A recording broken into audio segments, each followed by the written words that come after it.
You see, this is why, one of the reasons why I left religion and I can never ever go back to religion. This comment comes from a couple of videos that I did about the Euphrates River drying up. You see, there's a Christian version that talks about that there are four angels that are bound at the bottom, and when the trumpet blows and when the Euphrates River dries up, the trumpet will blow and they will be free to wreak havoc on the earth, bringing about Armageddon.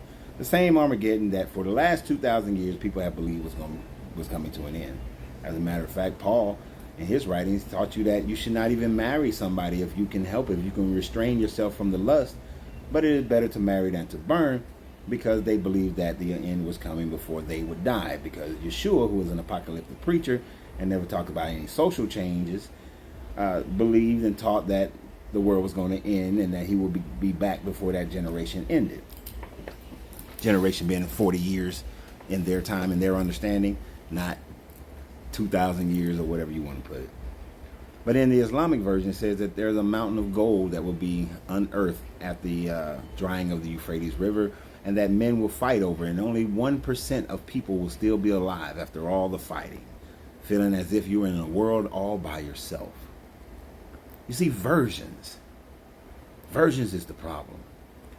We will attach ourselves to what we have grown to believe or been indoctrinated to believe, and regardless of other versions, we're going to stick with our own. Another young lady, I don't know if her exact name, Princess, was saying that, and I explained to her that, well, if you accept the Christian version as prophecy, then should you not accept the Quran as God's word as well, since it has the same prophecy? And she's, no, that's not for me, but if it's for you, that's your choice.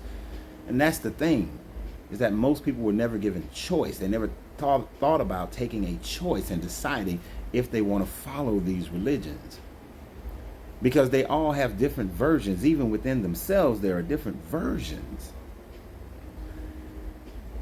And before these books was even written, there were other versions. You see, the Euphrates River was predicted to dry up 2,200 years ago. There was a prediction in the Akkadians, when it dried up for the Akkadians, and they said that was the end because it was predicted a couple of thousand years prior to that. It's a natural cycle.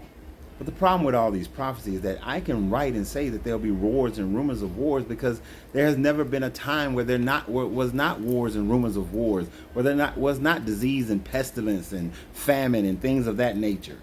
These things are easy to write. I could tell you that we're going to have a financial collapse in America in the next 10 years, and we will.